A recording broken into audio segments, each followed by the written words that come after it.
ఆది కాండంలో మన ప్రభు అయిన క్రీస్తు వారు సృష్టికర్తగా మనకు కనబడ్డారు. స్తోత్రం చెప్పండి, హల్లెలూయా. నిర్గమకాండం దగ్గరికి వచ్చేసరికి ఆయన పస్కా గొర్రెపిల్లగా మనకు కనబడతారు. ఐగుప్తు దేశం నుండి పస్కా గొర్రెపిల్ల ఏ విధంగా ఇశ్రాయేలు ప్రజలను విడిపించిందో, యేసుక్రీస్తు ప్రభు మనందరి కోసం శిలువలో మరణించడం ద్వారా ఆయన రక్షణ కార్యాన్ని సంపూర్తి చేశారు. లేవీకాండంలో యేసు ప్రభు వారు ప్రధాన యాజకుడిగా మనకు కనబడుతున్నారు. సంఖ్యాకాండంలో ఆయన మేఘస్తంభంగా అగ్నిస్తంభంగా మనకు పరిచయం చేయబడ్డారు.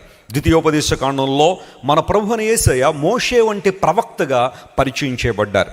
ఆ తర్వాత యెహోషువ గ్రంథంలో యేసుక్రీస్తు ప్రభువారిని మన రక్షణకు సారథిగా మనం చూడొచ్చు. ఆ తర్వాత న్యాయాధిపతుల గ్రంథంలో మన ప్రభు అయిన యేసయ్య న్యాయాధిపతిగా మనకు కనబడతాడు. రూతు గ్రంథంలో సమీప బంధువుడిగా యేసయ్య మనకు కనబడతాడు. సమూయేలు గ్రంథాల్లో ప్రవచన సారముగా యేసు ప్రభు మనకు కనబడతారు. రాజుల గ్రంథాల్లో ఆయన మన రాజుగా, మన పరిపాలన చేసే రాజుగా దేవుడు మనకు కనబడతాడు. దినవృత్తాంతాల గ్రంథంలో దేవుడు మన యొక్క మహిమ దేవాలయంగా, he is the temple of God, మన దేవాలయంగా యేసు ప్రభు మనకు కనబడతారు. ఎజ్రా గ్రంథంలో దేవుడు లేఖకునిగా, ఒక నమ్మకమైన స్క్రైబ్గా యేసు ప్రభు మనకు పరిచయం చేయబడ్డారు. నెహెమ్యా గ్రంథంలో పడిపోయిన ప్రాకారాలు కట్టగలిగే సామర్థ్యం కలిగిన వాడిగా యేసయ్య మనకు పరిచయం చేయబడ్డారు. ఎస్తేరు గ్రంథంలో బంధకాల్లో ఉన్నవారిని కూడా హెచ్చించగలిగే సామర్థ్యం కలిగిన వాడిని పరిచయం చేయబడ్డారు. యోబు గ్రంథంలో ఆయన సజీవుడైన మన విమోచకుడిగా ఆయన పరిచయం చేయబడ్డాడు.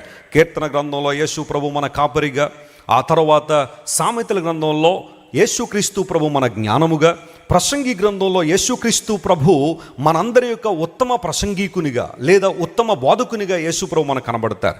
పరమగీత గ్రంథాల్లో యేసు ప్రభు పరిచయం విధానం ఎలా ఉంటుందంటే, ఆయన ధవళవర్ణుడు, ఆయన రత్నవర్ణుడు, 10 వేళలో యేసయ్యను మనం ఏం చేయొచ్చో గుర్తించొచ్చని లేఖనాలు సెలవిస్తున్నాయి.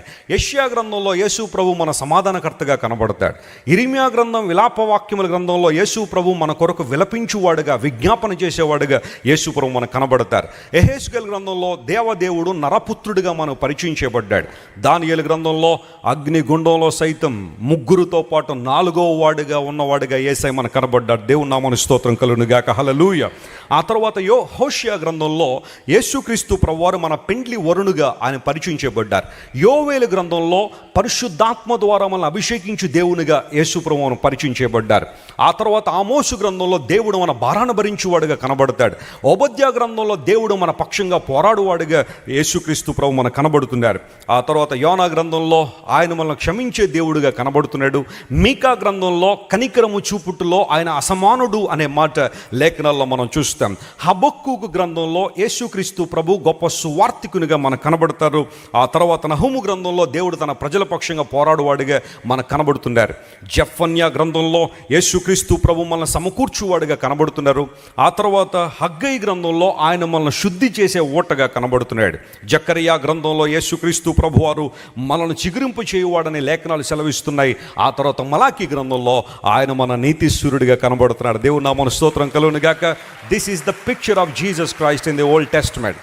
But when we come to the New Testament, కొత్త నిబంధన దగ్గరికి వస్తే, మత్తయి సువార్తలో యేసయ్య మెస్సయ్యగా, మార్కు సువార్తలో ఆయన పరిచారకుడిగా, లూకా సువార్తలో మనుష్య కుమారునిగా, యోహాను సువార్తలో దేవుని కుమారునిగా యేసు ప్రభువు మనకు కనబడతారు. అపోస్తుల కార్యముల గ్రంథంలో తన శిష్యులను అపోస్తులను ఉపయోగించుకుని అద్భుతాలు చేసే దేవునిగా ప్రభు మనకు కనబడ్డాడు. రోమీలకు రాసిన పత్రికలో యేసు ప్రభు మన నీతిగా పరిచయం చేయబడ్డారు. కొరింథీయులకు రాసిన పత్రికలో యేసుక్రీస్తు ప్రభువారు మనలను తన ఆత్మ ద్వారా నడిపించువాడుగా ఆయన మనకు కనబడుతున్నాడు. ఆ తర్వాత గలతీ పత్రికలో ఆయన మన స్వాతంత్రముగా, ఎఫెసీ పత్రికలో మన అవసరాలు తీర్చువాడుగా, అన్నిటికన్నా ఊహించువాటన్నిటికంటే అడుగువాటన్నిటికంటే అత్యధికంగా చేయగల సామర్థ్యం కలిగిన వాడుగా యేసు ప్రభు మనకు కనబడుతున్నాడు. ఫిలిప్పీలకు రాసిన పత్రికలో ఆయన దాసుని స్వరూపం ధరించుకుని వచ్చాడని లేఖనం సెలవిస్తుంది. కొలస్సీలకు రాసిన పత్రికలో దైవత్వం యొక్క సర్వ పరిపూర్ణత నా ప్రభువులో ఉంది అని అపోస్తలుడైన పౌలు రాసుకుంటూ వచ్చాడు. తెస్సలోనిక పత్రికలో త్వరలో రానయ్యున్న దేవునిగా, తిమోతి పత్రికలో మన మధ్యవర్తిగా, తీతు పత్రికలో ఆయన అద్భుతమైన సంఘ కాపరిగా, ఫిలోమోను పత్రికలో మన స్నేహితునిగా, ఆ తదుపరి హెబ్రీ పత్రికలో పాపక్షమాపణ నిమిత్తం మన కొరకు రక్తం కార్చిన దేవునిగా ప్రభు మనకు కనబడుతున్నాడు. ప్రియులారా గమనించండి, యాకోబు పత్రికలో యేసుక్రీస్తు ప్రభు మన ప్రియమైన వైద్యుడిగా ఆయన మనకు కనబడతాడు, మన స్వస్థపరచువాడిగా. ఆ తర్వాత పేతురు పత్రికలో యేసుక్రీస్తు ప్రభు వారు మన ప్రధాన కాపరిగా, యోహాను పత్రికలో ప్రేమస్వరూపుగా, యోధా పత్రికలో వేవేల పరివారంతో రాబోతున్న దేవునిగా, ప్రకటన గ్రంథంలో ఆయన మన రాజుల రాజు ప్రభులు ప్రభు యేసయ్య కనబడుతున్నాడు. ఫాదర్